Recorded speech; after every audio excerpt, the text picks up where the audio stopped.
আসসালামু আলাইকুম প্রিয় দর্শক, অন্য মঞ্চের আলাপচারিতায় আপনাদের সকলকে স্বাগত জানাচ্ছি। প্রিয় বন্ধুরা, প্রীতি, সালাম এবং শুভেচ্ছা নেবেন। আজকে জেনারেল ওয়াকার যশোর ক্যান্টনমেন্টে গিয়েছেন এবং অফিসারদের উদ্দেশ্যে একটা ভাষণ দিয়েছেন এবং খুব গুরুত্বপূর্ণ কথা বলেছেন। আজকে যশোরে সিগন্যাল ট্রেনিং সেন্টার এবং স্কুলে একটা সৈনিকদের একটা প্যারেড ছিল, সেই প্যারেডে যোগ দিয়েছেন বাংলাদেশ সেনাবাহিনীর সেনাপ্রধান জেনারেল ওয়াকার খান। সকালে সেই প্যারেডটি অনুষ্ঠিত হয়েছে। এরপরে তিনি অফিসার্সদের উদ্দেশ্যে একটি ভাষণ দেন, অফিসার্স অ্যাড্রেস।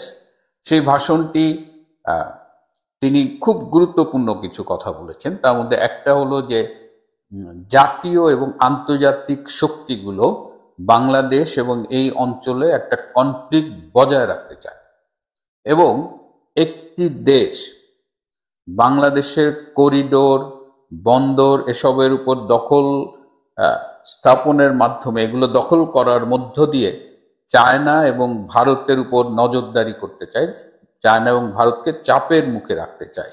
আর একটা হলো এই যে সম্প্রতি আবার বাংলাদেশে একটা গ্রুপ, তারা সংবিধান, রাষ্ট্রপতি এদের ছুঁড়ে ফেলে দেবে, কিন্তু বাংলাদেশ সেনাবাহিনী সংবিধানের অধীনে কাজ করতে বদ্ধপরিকর এবং তারা সংবিধান মোতাবেক কাজ করবেন বলে জানান।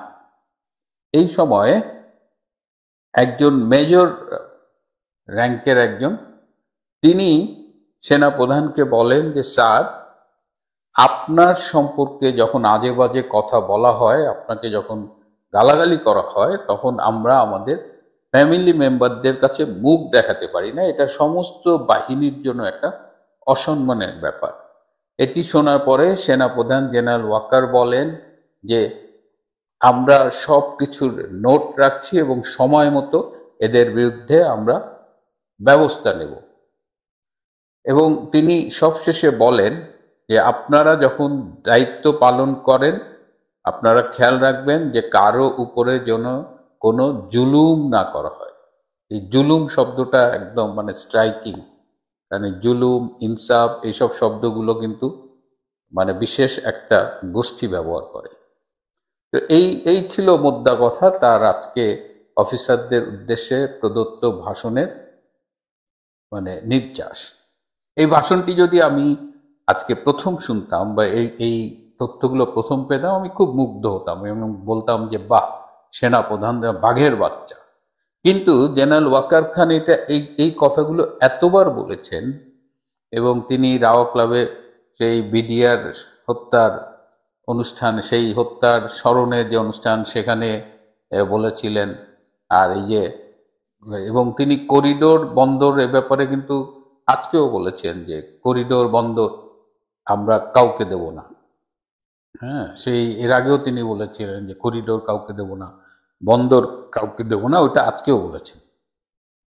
তো এই যে বলেন, তিনি এত সুন্দর সুন্দর কথা বলেন, কিন্তু এতবার বলেছেন, কিন্তু আমরা কিন্তু বাস্তবে তার খুব একটা রিফ্লেকশন দেখিনি। তিনি একটি দেশ যারা এখানে করিডোর, বন্দর দখল করে ভারত, চায়নাকে চাপের মধ্যে রাখবে, সেই দেশটিকে এটা বুঝতে আমাদের রকেট সায়েন্টিস্ট হতে হয় না। অথচ সেই দেশের হয়েই তিনি বাংলাদেশে একটি রেজিম চেঞ্জের ষড়যন্ত্রে অংশগ্রহণ করেছেন। অর্থাৎ তিনি মুখে খুব মিষ্টি কথা বলেন এবং ভেজা বেড়ালের মতো, একেবারে ভাজা মাছটা উল্টায় খাইতে পারে না, কিন্তু তার কথা এবং কাজে কোনো মিল নাই। এই বক্তৃতা শুনে আমাদের আর মোটেও কোনো আগ্রহ জাগে না এবং সেই পুরনো ভাঙা রেকর্ড তিনি যশোর ক্যান্টনমেন্টেও আজকে বাজিয়ে গেলেন। তারপরেও দেখা যাক কি হয়, কারণ রিসেন্টলি আপনারা দেখেছেন যে ক্যান্টনমেন্টে হাই অফিসিয়ালরা তারা কিন্তু একটা স্ট্যান্ড নিয়েছে। তারা খুব স্পষ্ট করে বলেছে, যদি ফ্রি, ফেয়ার অ্যান্ড ইনক্লুসিভ নির্বাচন না হয়, তাহলে সেই নির্বাচনে আমরা সরকারকে সহায়তা প্রদান করে আমরা বিতর্কিত হতে রাজি না। এই যে হঠাৎ করে সেনাবাহিনীর কিছু অফিসারদের এরকম একটা স্ট্রং অবস্থান, এটাও কিন্তু এমনি এমনি হয় নাই। এখনকার বর্তমান রিজিওনাল রিয়ালিটি, দক্ষিণ এশিয়ার রাজনৈতিক বাস্তবতা বাংলাদেশের উপরে এমন একটা একটা প্রেশার তৈরি করেছে যে এমনও হতে পারে যে বাংলাদেশে যদি ইনক্লুসিভ ইলেকশন না হয় তাহলে বাংলাদেশের উপরে শত্রু বলেন বা বাইরের কোনো দেশ আক্রমণ করতে পারে। সেই রকমের প্রস্তুতি আমরা বাংলাদেশের সীমান্ত এলাকা বরাবর দেখতে পাচ্ছি। আমাদের প্রতিবেশী দেশ তাদের সৈন্য সমাবেশ কিন্তু খুব রিসেন্টলি অনেক বাড়িয়েছে, তাদের আরো অনেক কিছু নিয়ে তারা তৈরি আছে।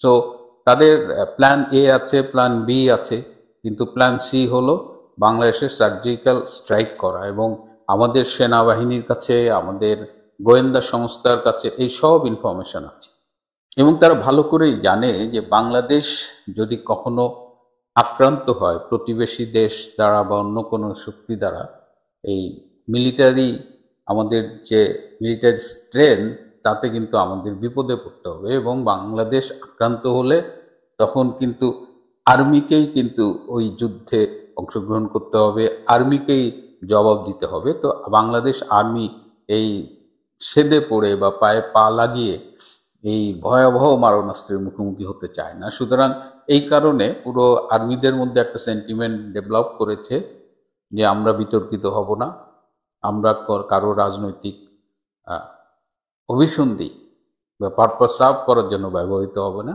দেশে যদি free fair and inclusive election হয় সবাইকে নিয়ে, আওয়ামী লীগ, বিএনপি, জাতীয় পার্টি, জামাত সবাইকে নিয়ে একটা ইলেকশন হয়, তাহলে সেনাবাহিনী সেখানে ভূমিকা রাখবে। কারণ ওই যে বললাম সার্জিক্যাল স্ট্রাইক, বাংলাদেশ কিন্তু ভারতের সামরিক লক্ষ্যবস্তু হিসেবে রয়ে গেছে এবং বাংলাদেশের আরও কিছু ঘটনা ঘটছে যেটা আমি এই মুহূর্তে বলতে পারছি না, যার কারণে ভারত কিন্তু খুব ক্ষুব্ধ হয়ে আছে। বাংলাদেশে এমন কিছু ঘটনা ঘটছে, ভারত বিরোধী কিছু তৎপরতা পরিলক্ষিত হচ্ছে যেটা ভারতের কাছে একদম প্রমাণসহ আছে।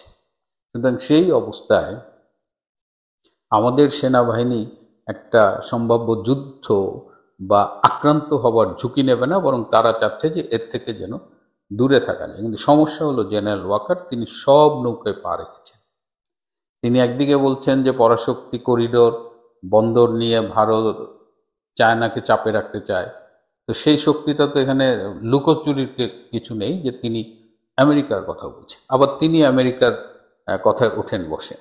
আবার তিনি যখন এই বক্তৃতাটা দিলেন তখন কি তিনি এই সম্প্রতি স্বাক্ষরিত ভারত এবং আমেরিকার ভেতরের ডিফেন্স চুক্তিটার কথা মাথায় রেখেছিলেন কিনা, নাকি তার এই বক্তৃতার স্ক্রিপ্ট অনেক আগে লেখা, এই রেকর্ড তিনি বারবার বাজাচ্ছেন? কারণ পরিবর্তিত পরিস্থিতিতে ভারত এবং আমেরিকার যে সম্পর্ক, এই ডিফেন্স ট্রিটি, এবং আমি আগেও বলেছি যে রেজিম চেঞ্জের সেই পুরনো পলিসির থেকে আমেরিকার সরে আসা, বাংলাদেশে নতুন আমেরিকান রাষ্ট্রদূতের আগমন, তিনি আসবেন, এই সব মিলিয়ে কিন্তু একটা চেঞ্জ সিচুয়েশন হয়েছে। কিন্তু জেনারেল ওয়াকারের বক্তৃতায় সেই পরিবর্তনের কোনো রিফ্লেকশন আজকে দেখি।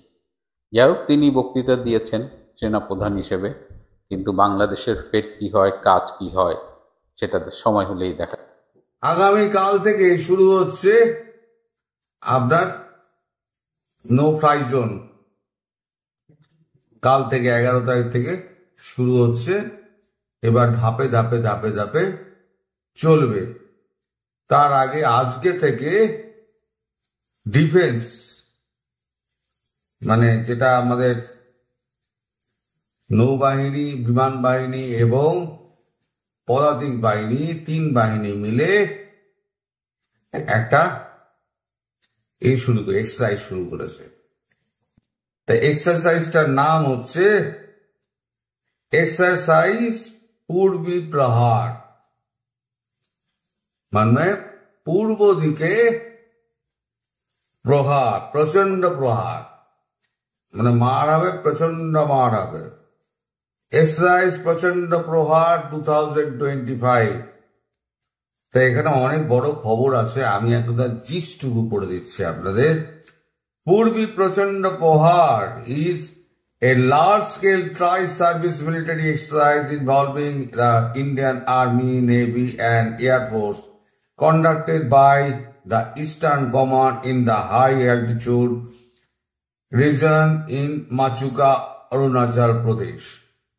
কারণ সেভেন সিস্টার জায়গাটা তো খুব ছোট, তাই ওখানে ট্রাই সার্ভিসের এক্সারসাইজ করাটা খুব মুশকিল। তাই অরুণাচল প্রদেশের একটা ফাঁকা অঞ্চলে, প্রায় 150 স্কোয়ার কিলোমিটার একটা ফাঁকা অঞ্চলে এই এক্সারসাইজটা মাচুকাতে হচ্ছে।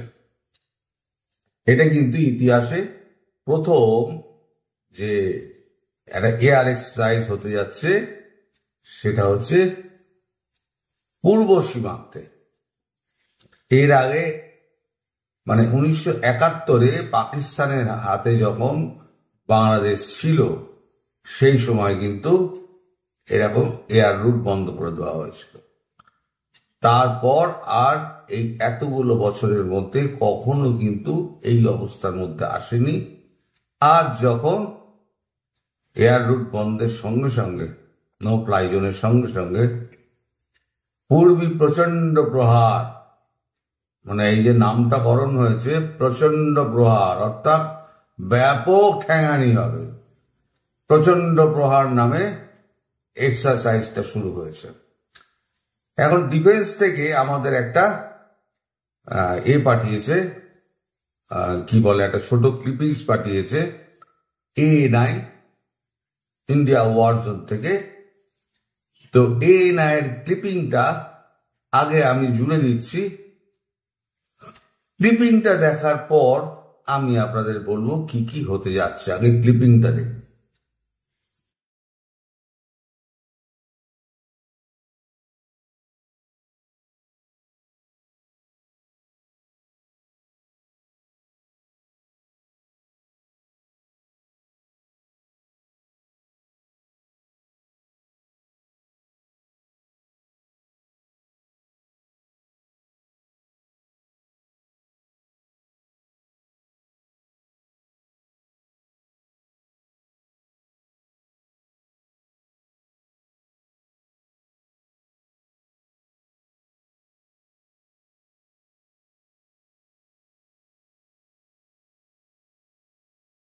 এই যে ক্লিপিংটা আপনারা দেখলেন, এই ক্লিপিংটাতে আপনারা হয়তো খুব লক্ষ্য করেননি, ছোট 46 সেকেন্ডের ক্লিপিং তো লক্ষ্য করেননি, ওখানে নেভিও রয়েছে। তার মানে এদিক দিয়ে নেভি যাবে, ওপর দিক দিয়ে বিমান যাবে, আর স্থলপথে সেনা। তিনজনের কম্বাইন্ড অ্যাটাক কি করে সামলাবেন? পাকিস্তানে যখন অ্যাটাক করা হয়েছিল না, পাকিস্তানের যত নৌবাহিনী ছিল সব কিন্তু ওই করাচি বন্দর ছেড়ে পালিয়ে এসে আপনাদের ওই আমাদের পাকিস্তানের যে গোয়াদারে এনে লুকিয়ে দিয়েছিল।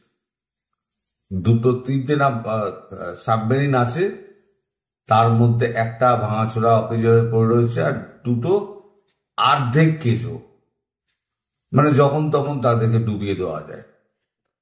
আর গোটা চারে ফ্লিট রয়েছে, তার জানে ভারতীয় ফৌজ মেরে একদম ডুবিয়ে দেবে, তাই আগে ভাগে তারা এনে এই বন্দরে লুকিয়ে রেখে দিয়েছিল গোয়ার। তো এরা এখন গিয়েছে পাকিস্তানের হয়ে বা ভারত বাংলাদেশের হয়ে পাকিস্তান নৌবাহিনীর কর্তারা গিয়েছে, তারা নাকি সাপোর্ট দেবে। যারা নিজেদের দেশে আক্রমণের সময় যারা পালিয়ে করাচি থেকে গোয়াদার বন্দরে যারা লুকিয়ে রেখে দেয় তাদের জাহাজ, তারা এসে সাহায্য করবে এই বাংলাদেশের চট্টগ্রামে দাঁড়িয়ে, এটা যদি কেউ ভাবে তাহলে সে মূর্খের স্বর্গে বাস করছে। আমাদের এর খুব আক্ষেপ ছিল নৌবাহিনী যে আমাদের কিছু করতে দিলেন না।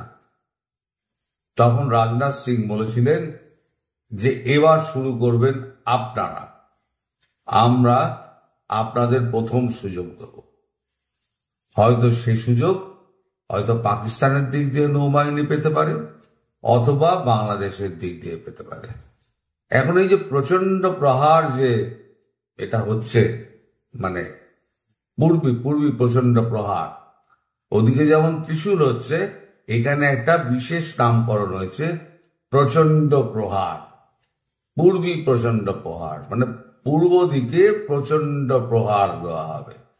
তার মানে বিন্দুমাত্র আপনারা মানে এর মধ্যে থাকবেন না, দ্বিধায় থাকবেন না যে কিছু হবে না। কিছু হওয়ার মতো সমস্ত ক্ষেত্রগুলো কিন্তু একেবারে প্রস্তুত হয়ে রয়েছে এবং আমি আপনাদের সেটা দেখিয়েও দিলাম। এই ভিডিওটা দেখানোর জন্যই কিন্তু আমি আজকে পুরনো ফোনটায় করছি। হয়তো ছবি টবি একটু ঝাপসা হতে পারে, আওয়াজটা কম হতে পারে, কিন্তু এগুলো আপনাদের দেখানোর দরকার। আমি যদি এরকম ভাবে দেখিয়ে দিতাম তাহলে আপনারা বুঝলেন না। আর ভিডিওর সাউন্ডটা আমি ইচ্ছে করে অফ করে দিয়েছি, কারণ এত গোলাগুলির শব্দ সেক্ষেত্রে ইউটিউব করতে পারে কি এটাকে রেস্ট্রিকশন দিয়ে দিতে পারে। তাই গোলাগুলির শব্দগুলো এড়ানোর জন্য, শুধু আলোর ঝলকানি দেখানোর জন্য আপনাদের ওই ভিডিওটি দেখালাম। এর সঙ্গে গোলাগুলির শব্দটা বুঝে নিন যে রকেটের যখন উৎক্ষেপণ হয় আর যখন পড়ে তার শব্দগুলো কি হয়। আমি ভাবছি এর যদি 10% যদি বাংলাদেশের ওপরে পড়ে তাহলে বাংলাদেশের কোনো অস্তিত্ব কি বজায় থাকবে? এদিকে শুনছি আবার ড্রোনটা আলাদা হবে, কামাকাজি ড্রোনের যে এক্সারসাইজ হবে সেটা আলাদা হবে। তখন ওই ভিডিও আমি আলাদা করে জুড়ব, যদি ডিফেন্স থেকে ওই ভিডিও প্রকাশ করে ওয়ারজোন মারফত, এশিয়া ওয়ারজোন মারফত। এই যা কিছু ডিফেন্সের সমস্ত কিছু করে এশিয়া ওয়ারজোন এই সেন্টারে দেয়। তো এখন শুনছি তো ম্যাপিং সমস্ত হয়ে গিয়েছে, কোথায় কোথায় মারবে, কিভাবে মারবে। তাই আমি বলি না, এখন শেষ মুহূর্তে এখন রাম নাম করে কি হবে। এখনো বলছে আমরা নির্বাচন করব। নির্বাচন অব্দি এগোতে পারবে? নির্বাচনের আগেই তো সব উপাদিত হয়ে যাবে, দেশ ধ্বংসের মুখে চলে যাবে। তাহলে কোথায় নির্বাচন, কিসের নির্বাচন? আর যে দেশের সঙ্গে একবার যুদ্ধ শুরু হয় সেই দেশে ভারতবর্ষ আর ত্রাণ পাঠাবে, খাবার পাঠাবে? কারণ ভারতবর্ষ তখন এমনিতেই তো ভারতবর্ষ শত্রু, অ্যাটাক করলে তো আরো শত্রু হয়ে যাবে। এবার তাহলে আপনাদের খাবার জুটবে কোত্থেকে? আপনারা জলও পাবেন না। কালকে 11 তারিখ, কালকে থেকে কারেন্টও কেটে দিচ্ছে। এবারে আপনারা বুঝতে পারবেন যে আপনাদের অবস্থা কতটা খারাপ।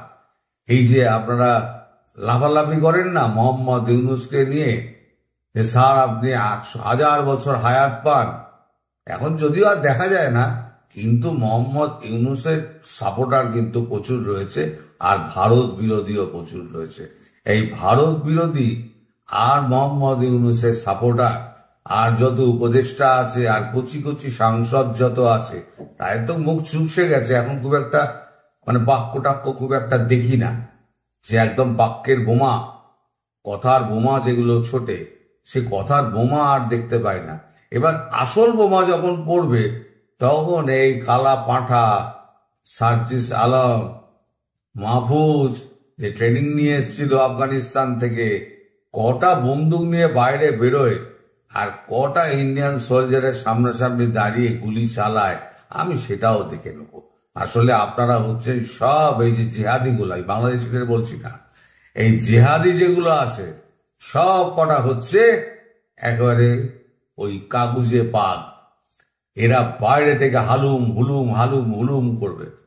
পাকিস্তানের তবু একটা শক্তি আছে, তাদের পেছনে সন্ত্রাসবাদী আছে যারা বুকে বোমা বেঁধে যারা ভারতবর্ষে ঢুকে পড়ে, জানে যে আমি কফিনে বন্দী হয়ে আমি মাটির তলায় চলে যাব, আমার দেহ দেশেও ফিরবে না। সে সাহসও আপনাদের নেই, সেই সাহসও আপনাদের নেই যে দেহে আপনি বিস্ফোরক বেঁধে নিজে উড়িয়ে দেবেন, সে সাহসও আপনাদের নেই। ওদের কলিজা আছে, আপনাদের যেটা আছে মুখে বড় বড় কথা আছে, ভারত বিরোধিতা, ভারত বিরোধিতা। এবার ভারত বিরোধিতা যাতে 100 বছরের জন্য চুপ করিয়ে দেওয়া হয় তার ব্যবস্থা করা হচ্ছে। অনেকেই একটা ধোঁয়াশার মধ্যে আছেন এখনো, যে ভারত আক্রমণ করবে না, যত কিছুই হোক ভারত আক্রমণ করবে না। কেন? ভারতকে বুকে লালিপাপ দিয়ে বসে থাকবে? আপনারা যা খুশি তাই করে বেড়াবেন। আপনার 7 সিস্টারকে আপনারা জুড়ে ম্যাপ জুড়ে আপনি অন্য দেশের লোককে আপনারা দিয়ে দেবেন, মানে একেবারে আনুষ্ঠানিকভাবে তার হাতে তুলে দেবেন, আবার দেখিয়ে দেখিয়ে করবেন যে হ্যাঁ এটা দেখাচ্ছে, এটা দেখো আমরা দিচ্ছি। ভারতকে উত্তপ্ত করার যত রকম পথ আছে আপনাদের ডক্টর ইউনূস সব পথ অবলম্বন করে নিয়েছেন। এবার তিনি তার কর্মফল, তার যে পরিণতি, সেই পরিণতি তিনি অপেক্ষা করুন, পরিণতির ফলাফল তিনি অবশ্যই পাবেন। আমার আর বেশি কিছু বলার নেই। আমি বলেছিলাম না, এবার কর গুনুন, সব দেখানো হয়ে গেল আমার। মানে আমি যেটা বলছি সেটা কোনোটাই হচ্ছে মিথ্যে কথা নয়। ভারত কতটা প্রস্তুতি নিচ্ছে রাজনাথ সিং পরিষ্কার বলে দিয়েছেন। আর আজকে থেকে প্রচন্ড প্রহার এক্সারসাইজ দিয়ে ভারত বুঝিয়ে দিচ্ছে যে কোনো দিন, যে কোনো সময়, যে কোনো টাইমে আপনাদের ওপরে আঘাতটা নেমে আসবে। কাল কারেন্ট বন্ধ হবে, এখন ডিজেল বন্ধ হয়ে যাবে, তারপরে আক্রমণ হবে, একেবারে বাংলাদেশ ধূলিসাৎ হবে। তারপরেতে ছোট আক্রমণ করলেই বাংলাদেশ শেষ হয়ে যাবে, বড় আক্রমণ করতে হবে না। তবে একটা ব্রহ্মোস মারবে, আমার কথা মিলিয়ে নেবেন। একটা যখন ব্রহ্মোসকে যখন উত্তর দিনাজপুরে পাঠিয়েছে টিমকে, তাহলে একটা ব্রহ্মোস অন্তত মারবে শিক্ষা দেওয়ার জন্য। একেবারে পুরো কেন্দ্রস্থলে যেখানে যেখানে মারার সেখানে একটা বেছে রেখে দিয়ে সেখানে মারবে। মেরে ওখানে 250 ফুট কি 300 ফিট গভীর একটা গর্ত খুঁড়ে দেবে, দিয়ে ওখানে জলাশয় বানিয়ে দেবে। এটা হচ্ছে আপনাদের চরম দণ্ড। তারপরেতে নিধন শুরু হবে কাদের? নিধন শুরু হবে এই যত জিহাদি আছে তাদেরকে। আর সেক্ষেত্রে সাপোর্ট লাগবে আওয়ামী লীগের, কারণ আমাদের ভারতীয় সৈন্য তো চিনে না কি আওয়ামী লীগের কি রাজাকার। সেগুলোকে চিনিয়ে দিতে গেলে আওয়ামী লীগকে প্রয়োজন। আমি ঠিক সময় মতো বলে দেবো যে কোন সময় আওয়ামী লীগকে পথে নামতে হবে এবং এই রাজাকার বাহিনীকে ছিনিয়ে দিতে হবে। কারণ এলাকার রাজাকারকে আপনারাই একমাত্র আইডেন্টিফাই করতে পারবেন, আপনারাই রাজাকার দেখিয়ে দেবেন, কোমরে দড়ি পরিয়ে ভারতবর্ষে নিয়ে আসা হবে, সূর্যের আলো আর দেখতে পাবে না। আর মোহাম্মদ ইউনূসের কি হবে? আমি বহুদিন ধরেই বলে যাচ্ছি, ওনার শেষ দিনগুলো অত্যন্ত করুণ হবে, অত্যন্ত করুণ হবে। বাকি উপদেশটা যেগুলো আছে সেগুলো যদি এদিক ওদিক ছাড়ও পায়, অত্যন্ত করুণ হবে। এখন ওই আমার ভারতবর্ষের কথা অনুযায়ী আমার যে ভিডিওটা, সেই ভিডিওটা করার পর 2-4 জন করে আস্তে আস্তে জামিন দিতে শুরু করেছে। এটা ভালো কথা, যদি দয়া দাক্ষিণ্য মান, কিন্তু প্রহার তো হবে। যা আপনারা করেছেন তার জন্য প্রহার আপনাদের প্রাপ্য। প্রহার প্রথমে আসি সরকারের। আওয়ামী লীগের লকডাউনকে কেন্দ্র করে সরকারের মধ্যে ভয়ঙ্কর একটা তোলপাড় শুরু হয়ে গেছে। সরকারের মধ্যে শুধু না, সারা বাংলাদেশে একটা আতঙ্ক তৈরি হয়ে গেছে। এটা কিন্তু আওয়ামী লীগের লকডাউন, অন্য কারো না। কিন্তু জনগণের দল আওয়ামী লীগের। এই লকডাউন সরকার ঠেকাতে পারবে কি? লকডাউন আওয়ামী লীগ কি সফল করতে পারবে? চারিদিকের যেসব আলামত দেখা যাচ্ছে তাতে সফল হবে।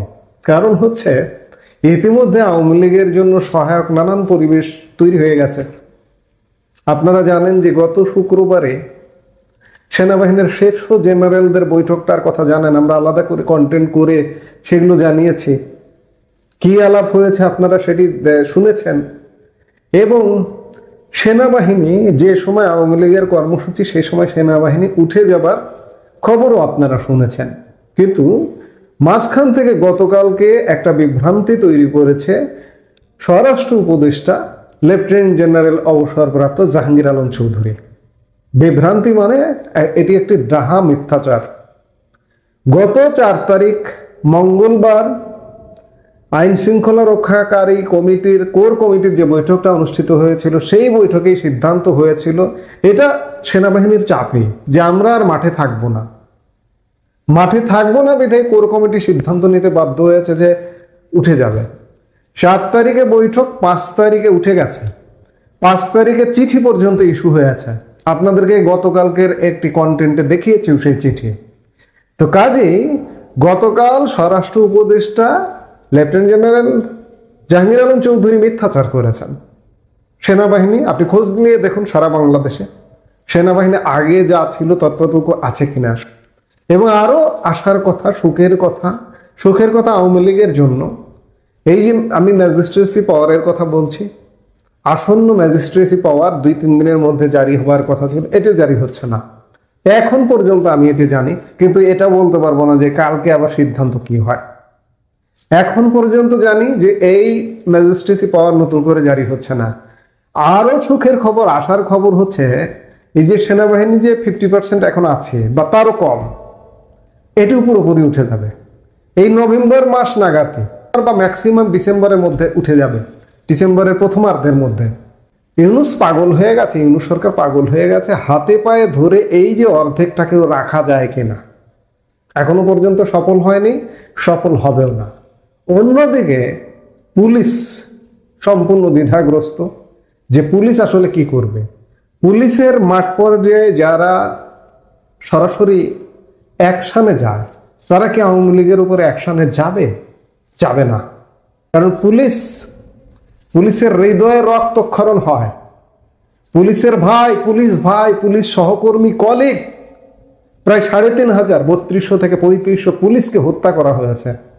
অনেক পুলিশ আজও নিখোঁজ, আজও খুঁজে পাওয়া যায় না তাদেরকে। সেই পুলিশ ইউনূসের পাহারাদার হয়ে আওয়ামী লীগের উপর অত্যাচার করবে, পুলিশের মধ্যে কি উপলব্ধি হয়নি?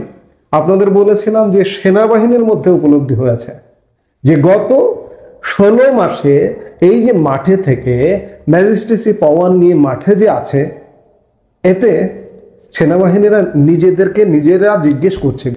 সেনাবাহিনী উপলব্ধি করছে যে আমরা এইভাবে থাকলে আমাদের আরো দুর্নাম হবে, আমাদের উপরে এমনি চাপ আছে, আরো চাপ বাড়বে।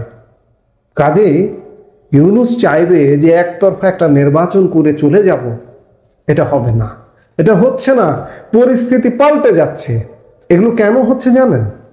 স্পেস দেওয়া, আওয়ামী লীগকে স্পেস দেওয়া। এখন আওয়ামী লীগের কাজ এই স্পেসের সৎ ব্যবহার করে সেরকম একটা পরিস্থিতি ক্রিয়েট করা, এবং সেই পরিস্থিতি ক্রিয়েট করলে বাংলাদেশের এখনকার ইউনূসের প্রেক্ষাপট পাল্টে যাবে, এটি নিশ্চিত। এখন দেখার বিষয় যে আওয়ামী লীগ কত দূর কি করতে পারবে। তবে এখন পর্যন্ত যেটি বোঝা যাচ্ছে যে এই লকডাউন কিন্তু সেই লকডাউন নয়, এটা আওয়ামী লীগের কর্মসূচি। বারবার বলছি, স্বাধীনতা যুদ্ধে নেতৃত্ব দেওয়া আওয়ামী লীগের কর্মসূচি। আজকের অবস্থা কিংবা 1 বছর আগের 10ই নভেম্বর গত বছর এক নয়। কিন্তু আজকে আওয়ামী লীগের সামনে অন্যান্য রাজনৈতিক দলগুলো নামতে গেলে 7 বার ভাববে।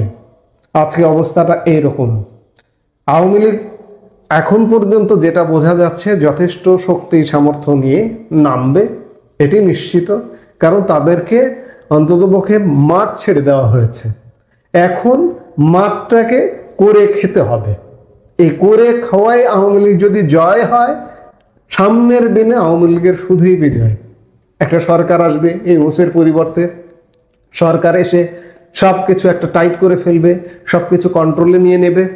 এরপরে একটা নির্বাচন হবে, সেই নির্বাচনটা দেরি হবে, 1 বছর লাগতে পারে। আমরা সেই জিনিসগুলো দেখার জন্য অপেক্ষায় আছি। জাহাঙ্গীর আলম চৌধুরী গতকালকে মিথ্যাচার করেছেন। গতকাল থেকে আজকে 24 ঘন্টা হয়ে গেছে, আর্মি ওঠেনি এমন কোনো চিঠি নথিপত্র কোনো জায়গায় কোনো খবর নেই। কেউ একটা চিঠি দেখাক, আমি চ্যালেঞ্জ করব যে আর্মি ওঠেনি এমন একটা চিঠি দেখাক। কিন্তু আমরা তো গতকালকের কন্টেন্টে দেখিয়েছি আর্মি উঠে যাওয়ার, বিমান বাহিনী নৌবাহিনী উঠে যাওয়ার চিঠি ইস্যু হয়েছে গত 5 তারিখে, এবং সেই দিনই উঠে গেছে। এবং সেই দিনই সাংবাদিক সম্মেলন করেছে আর্মি সেনা সদরে। আর্মিও বলেছে যে আমরা উঠে যাওয়ার চিঠি পেয়েছে।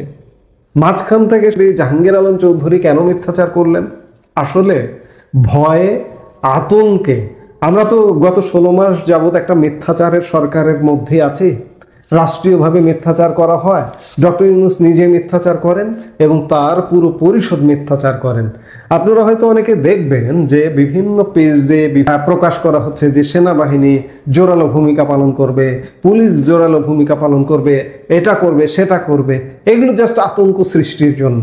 কিন্তু সোজা কথা, আওয়ামী লীগের লকডাউনকে কেন্দ্র করে সরকারের মধ্যে দারুণ ভীতি কাজ করছে, আর সেনাবাহিনী নিষ্ক্রিয় ভূমিকা পালন করবে।